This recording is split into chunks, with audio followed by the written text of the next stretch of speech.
parte en tres áreas: la técnica, la proyectual y la teórica.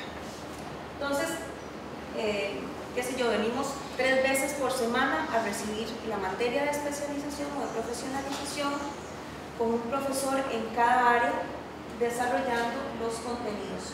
Por ejemplo, los conocimientos técnicos básicos de las diferentes técnicas que se desarrollan en grabado. Teoría, que sería básicamente, en el caso del grabado, como no se ha desarrollado una historia del grabado, tal y como en historia del arte vemos pintura o escultura, hemos decidido hacer un espacio para que en este tiempo veamos historia del grabado.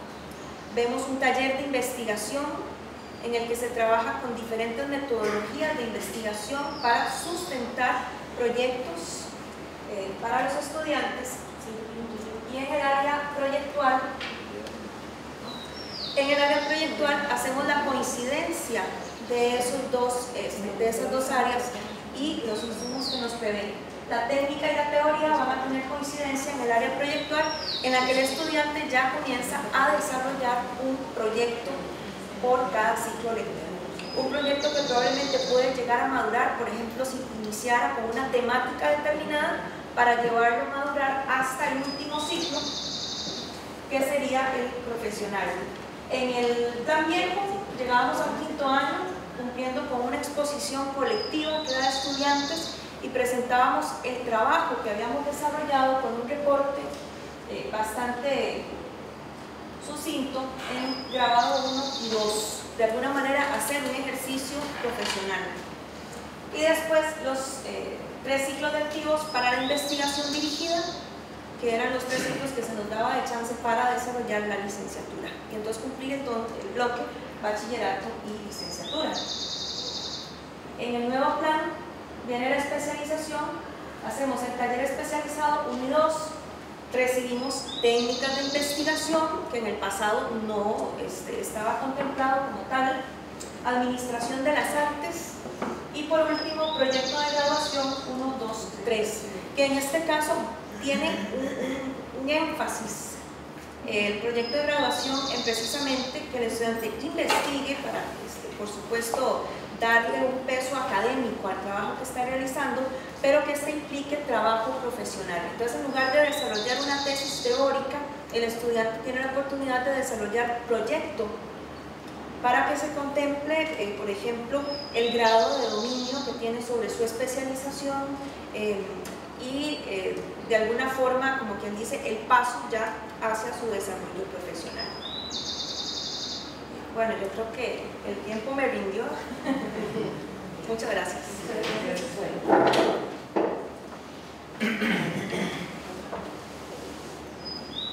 Muchísimas gracias, Judith. Definitivamente fue excelente con el tiempo. Vamos a pasarle la palabra a Carlos Arroyo, también de la Escuela de Artes Plásticas.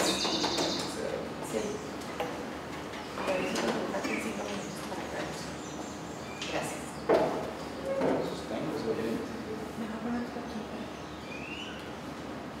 Sí. ¿Se oye?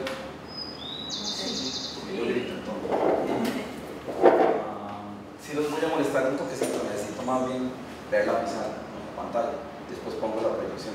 ¿Le afecta eso al señor que está viendo? No, a él no. Bueno, yo no estoy viendo nada. Sí, porque adelante está congelado. Está congelado. Entonces, pues miren. Pero si no se escucha. ¿Sí me escucha? Sí, escucho. Perfecto. Bueno. Carlos, las pizarras son las que están a la par, no vas a No puedo bajar, subir Sí así. puedes, pero no vas a agarrar mucho. No, porque ahí va a seguir la...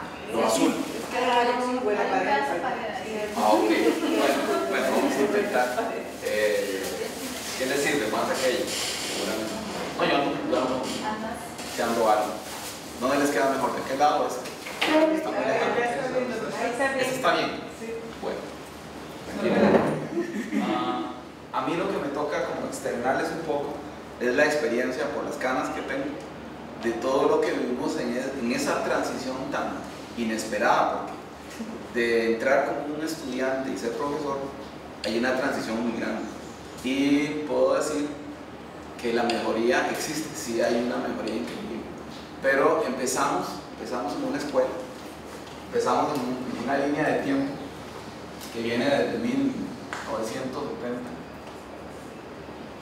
digamos ahorita el 2014, por aquí anda el 2000, digamos, por aquí anda el 1980, lo estoy poniendo así nada más como puedo, 1990, 2010, y este cambio que empieza con una ruta de profesores que vienen viejos, ¿verdad? Profesores, y de repente hay algunos profesores que lideran los pensamientos en las escuelas, en las academias, y que son los que generan los cambios, al menos de pensamientos. Y de repente nos encontramos que teníamos una época extremadamente intuitiva, y vemos a Manuel de la Cruz González, vemos a Luis Dahl, vemos a grandes pensadores, pero que realmente eran muy hábiles, extremadamente hábiles. Entonces, esta gente se va quedando rezagada, y van otros que son más teóricos, no tan famosos, tal vez no tan famosos, tal vez no un Teodorico Quirós, ¿verdad? Arquitecto, pintor, se van quedando un poquito adelante y otros más atrás, y empiezan a haber unas revueltas en la escuela de pensamiento, empiezan a migrar, profesores van a Europa, se gradúan y se vienen con pensamientos muy avanzados. En ese momento esos cambios empiezan a aparecer. Los estudiantes son los que generan los cambios más grandes. Parece mentiras, pero aquí hay un grupo de estudiantes que empiezan a pedir calidad y empiezan a pensar diferente a los profesores, como Margarita Bertó, que es una pintora, pero que se da mucho la experiencia de solo pintar, solo dibujar, solo esculpir, ya el hacer de una vez. La escuela es mucho de hacer, y la historia del arte sostiene un poco la parte teórica, pero la historia del arte no se le da a todo el mundo. O sea, los estudiantes, la mayoría son pintores, escultores, grabadistas, ¿verdad? Y el intercambio empieza a darse poco a poco con otras latitudes, y los grupos empiezan a separarse. Ya aquí en los 80 ya se puede ver que hay gente que se está quedando atrás porque sus pensamientos se están quedando todavía, tal vez en una intención solamente pasional, que se vea bonito, que sea impactante, y eso pues no llena los requisitos de la Universidad de Costa Rica. La universidad exige estructura, ¿verdad? Estamos hablando, tenés que ordenarte. Yo puedo darles experiencias, por ejemplo, de profesores que tenían su programa y andaban un programilla ahí como una guía, pero no seguían el programa, nunca seguían el programa. El profesor hacía lo que él sentía que iba a darle resultado a los estudiantes. Sí había mucha pasión de parte de los profesores, había un interés de que el estudiante trabajara mucho, pero sucedió lo que tenía que suceder, no era suficiente. Los tiempos van cambiando y la gente ya empezaba a pensar, los libros corrían, por dicha que no había nacido el internet todavía, sino que hubiera sido un desastre, porque la internet vuelve más democrático el conocimiento de algunas latitudes, y llega mucho conocimiento, y usted puede leerlo, no necesita ir a preguntarle a un profesor, puede encontrar en la red algunas cosas, ¿verdad? Pero entonces aquí suceden varias bombas explotan por aquí, ¿verdad? Y hay ciertos nombres de profesores aquí. Hay uno que gesta cuestiones muy importantes, Boris Muñoz. Boris Muñoz, aunque es un profesor que fue muy complejo, tal vez no muy comprendido, muy duro, radicalmente duro, ¿verdad? Era capaz de decirte, usted mejor debería cambiarse de escuela. ¿Por qué no se va a estudiar informática? ¿Por qué no se va a estudiar administración financiera? Así de fingo, ¿verdad? Un profesor muy radical que no era un pintor, que no era un escultor, sino era más bien un diseñador, con una mente muy clara. Aparecen nombres alrededor de todos estos profesores nuevos que ustedes conocen, ¿verdad? Bruno Munari, Marcol, Lucius Wong, ¿verdad? Donnis, y toda esta gente viene leyendo todo esto de Europa, y ya sus mentes no están sentadas apabullar a la gente con mi dibujo, con mi pintura, sino más bien en entender que todo lo que hacemos tiene una justificación, que tiene una teoría, que hay que calificarla, hay que evaluarla y hay que desmenuzarla, ¿verdad? Y de estos pensadores, hay otro por aquí, Behrens, nunca sé si lo escribo bien, porque Behrens es un apellido muy raro. Walter Behrens, es familia de Behrens, el arquitecto también. Están como trayendo nuevas ideas y hay una resistencia muy fuerte en la escuela. Una resistencia fuerte porque están los profesores que fueron sus grandes mentores a ellos, ¿verdad? Y viene una nueva generación que viene de vuelta de Europa con ideas nuevas, ¿verdad? Estamos enfrentando la época hippie a nivel mundial, y el pensamiento se ha volcado mucho hacia otras intenciones. El amor y la paz no eran suficientes. Entonces, estos profesores empiezan a crear conflictos internos entre esta época y esta época, más o menos, en el 2000, el cambio de milenio. Tan así, que el cambio, para decirles la verdad, el cambio llevó casi 15 años. Cuando yo entré, ni siquiera había empezado el cambio. Yo entré en el 80, como estudiante. Entro en el 80 y empiezo a oír cosas, como en el 82, 83, 84, 85, ya en el 85 ya soy un estudiante, un poquillo más entendido. Trabajé toda mi vida mientras estudiaba, entonces podía entender el afuera y el adentro, y eso me dio también algunas como patillas y algunas digamos atorrancias para poder meter la mano en los pensamientos de los profesores también. Hay que volverse un poco atorrante en esa parte, porque si no, el estudiante es el que construye, ayuda a construir gran cantidad de lo que nosotros andamos buscando. La mejora siempre es para el estudiante, no es para el profesor, ni la academia, ni nada de esto. La academia se forja toda conjunta. Y empezamos a discutir en la famosa soda de Bellas Artes, que la gente iba a comer empanadas, famoso lugar que llegaba todo el mundo. Arquitectos llegaban mucho ahí a comer cosas. Era importante que la resistencia se dio muy fuerte, pero el cambio empezó a gestarse. Mis preguntas son tantas como ustedes, porque yo no fui parte de la gesta del cambio.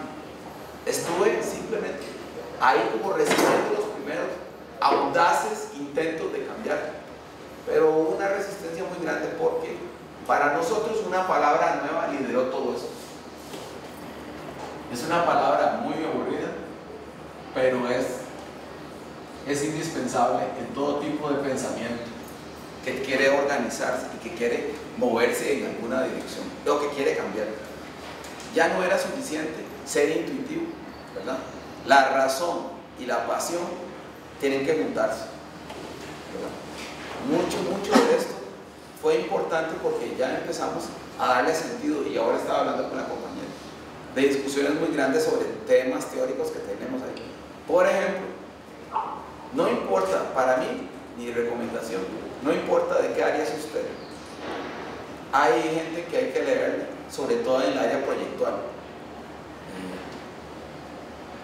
Donis, que tiene un libro que se llama Sintaxis de la Imagen. Es un libro que deberíamos repasarlo varias veces, e incluso en algunas escuelas yo casi lo volvería obligatorio, porque es el ABC de casi muchos elementos de proyectos que tenemos que hacer, cualquiera que sea el área de trabajo. Tal vez un poco alejado de áreas como la lengua, tal vez, pero en la escritura Donis nos dice mucho. Y hay un señor, Adrián Frutiger, que murió hace poco. Frutiger también tiene un libro que se llama Signos, Señales y Símbolos. Porque nosotros, la gente de Bellas Artes, somos del signo, de la señal, del símbolo. Y entonces viene una disyuntiva muy fuerte, la parte subjetiva que la gente dice siempre: ¿y ustedes cómo califican todo lo que hacen? Tuvimos en la intención de cambio, nunca lo voy a olvidar, tuvimos una charla de la gente de psicología para irnos preparando, ¿verdad? Y el psicólogo que nos iba preparando al respecto nos dijo algo que nos dejó un poco como tranquilos, porque ya había gente que nos comprendía. Dijo: ¿cómo hacen ustedes para calificar una obra tan subjetiva. Y entonces eso nos dio claridad en el sentido de que la gente afuera cree que nosotros hacemos arte, y Bellas Artes no hace arte. Bellas Artes forma, técnicas, conocimientos, pero el arte en sí, si usted ya es artista y lo trae dentro de sí, ese pequeño artista va saliendo y esa obra se da, aunque usted no estudie en una academia, se va a dar como quiera, ¿verdad? A los estudiantes yo les digo, de esa línea, de la puerta usted haga lo que le dé la gana de aquí para allá. Una vez que entre en esa línea, a mi clase, a la clase de cualquier profesor, tiene que apegarse a las reglas de trabajo del profesor. Eso no frena la obra de arte para nada, porque usted hace en su casa, en su taller y en la misma clase afuera, en el pasillo, usted hace lo que quiere. La obra personal es una frontera que no existe, está abierta totalmente. Regresando al cambio, esta parte de estructura, esta parte de estructura nos dio por lo menos para entender que todo lo que hablamos no es simplemente ideas concebidas porque qué bonito el rojo, qué bonito el amarillo. Hay mucha teoría detrás de todo eso, pero ya el estudiante puede ver en cierto momento que la teoría es irrefutable y que la estructura para pensar era necesaria para poder hacer cualquier cosa. Yo soy coordinador de la cátedra de dibujo y la parte que les traigo, ¿dónde está él? Ese es el que mueve acá. Dibujo junto con diseño son básicamente la columna de toda la escuela. Tenemos esos dos ejes que son totalmente verticales, ¿verdad? Están en primero, en segundo, hasta el final. Son las dos bases que hacen que todo se vaya organizando. Y todo el mundo está llamado a dibujar, no va a ser el énfasis de ellos, pero tienen que pasar por dibujo para poder proyectar sus imágenes